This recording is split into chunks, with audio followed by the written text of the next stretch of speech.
పరాభవనామనూతన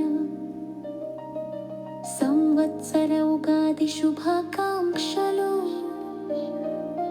సామాన్యమైన అర్థమది కాదు అవమానమని, అంతరార్థము తెలుసుకొనుము, ఆనందించుము. పర అంటే పరాశక్తి, భవ అంటే ఈశ్వర.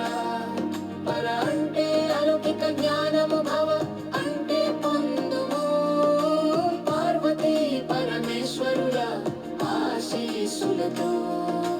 అలౌకిక ఆత్మజ్ఞానము పొంది తరించవ